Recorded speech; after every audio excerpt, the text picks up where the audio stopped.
Now, you actually don't have to live in Nairobi for you to become successful. It reaches a time where you have to decide whether to live in Nairobi or to go elsewhere, try your life there, or your luck. I normally meet people in Nairobi who have been living in Kibra for 20 years, and now they're almost retiring in Kibra.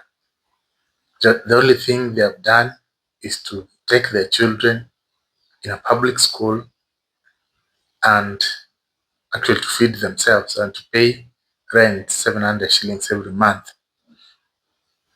Now, if something happens to this person, you will never have anything, and people will suffer because they will be contributing. Nairobi is not for everyone, but when you are, I normally see people who are aged 20 and below. Most of them are very excited to live in Nairobi, but you don't have to live in Nairobi to be successful. You find yourself going to the village in December and compare notes with your age mates you left there. If you left village 10 years ago, you are able to compare notes with the people you left there. And there is one discovery you'll make, that there are people who are very successful. You even get ashamed. Nairobi, everything is very expensive. If you are earning, for example, let's say 70,000, 50,000, let's say 100,000 and below, the progress in life will be slower than someone in the village earning less than 50,000 shillings. That's why you find people in the village who established businesses are doing better than those people who are employed in Nairobi. So when you reach Nairobi, for example, you have arrived, you have looked for a job, you get a job paying you, let's say 15,000. Every year they add 1,000 or 500 or 2,000. You have to think of doing another job very fast, of shifting to do another job.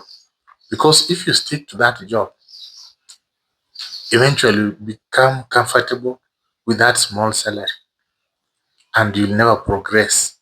So that's why many people who are very clever, when they reach Nairobi and after 5 years to 10 years, they find that life in Nairobi is hard. They move to the village, they establish businesses, they do farming, and they make it faster. So you don't have to be Nairobi. I normally see everyone who completes school wants to be Nairobi. But when you reach there, you find it's not easy as you thought. That's why you find Nairobi now is dominated by hawkers, is dominated by boda boda, is dominated by Mjengo people and watchmen and maid. These jobs which pay. In fact, maid house girls are paid even better than people are doing Mjengo or watchmen. So if you are very clever in Kenya, you go to Nairobi. If you see that opportunities are very few, go to the village. If in the village you have land, then you are better off. Go and start doing farming. Within 5 years to 10 years, you'll be better than 90% of people went to Nairobi. Very few people become successful in Nairobi. More than 90% of people in Nairobi are working to pay rent, to pay for DSTV, to pay for Wi-Fi, and for transport. Very few people save. Banks don't have money because people in Nairobi don't save.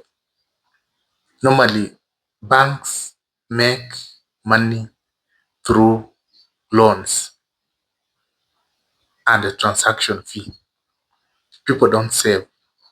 So most people who have money are in the village and they're doing good things, big things. They're building good houses. It is because the expenses are very low. If you start thinking about village life, then we are able to create even employment because everyone is in the village in Nairobi. If you are doing hawking and this hawking in the streets, there's no way you are going to create employment. But if you go to the village and do farming, you plant even bananas, even sugarcane, then you are going to create employment. But people are going to the towns. That's why nowadays farming is one of the most profitable businesses to do in Kenya because youths don't want to do farming, they don't want to look dirty. Youths want to be in Nairobi and to get money quickly. So they leave people who are aged 50 and above to do farming. And that's why wealth is concentrated among those people because they know how to create wealth and how to invest. Even banks used to be concentrated in Nairobi, but nowadays there are so many banks in the villages because that is where money is. So if what I wanted to say, if you go to Nairobi, you arrive there, you think life will be good.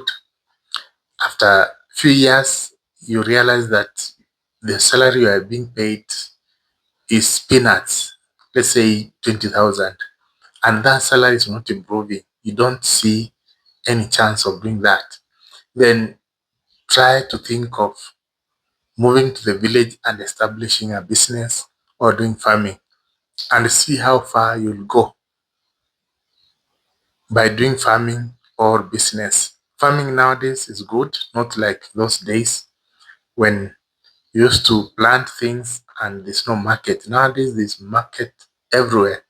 Even the government is building markets in every village. So those markets will be supplied products from your farm. In the villages, even when you get a job in Nairobi, try to look for a transfer to the village where instead of paying rent 20,000, in the village you can pay rent even 5,000 and you save and within 10 years you are ahead of those people who are working in Nairobi. So that's why you find that there's some people, especially Rift Valley and Nyanza, who prefer working at home. Once they get a job, maybe in a bank or government institution, they look for a transfer very fast and they go to the village because they know the benefit of being in the village. In the village, you don't have traffic jam. So once you finish your job at 5, by 5:30 you are at home. You are doing another business up to around 8 or 9. Or you have some cows. You go and milk them and sell milk. Or you have some products in the farm. You go and sell the products. So you find you are more advantaged than someone who is in Nairobi. So instead of being all of you 6 million in Nairobi, so it is better if you try to think differently. Instead of doing hawking, where you are trying your luck, today you are in Biashara Street, tomorrow Moi Avenue, being chased by Kanjo, while you have land in the village. Why can't you move and try to settle, do farming and see what will happen?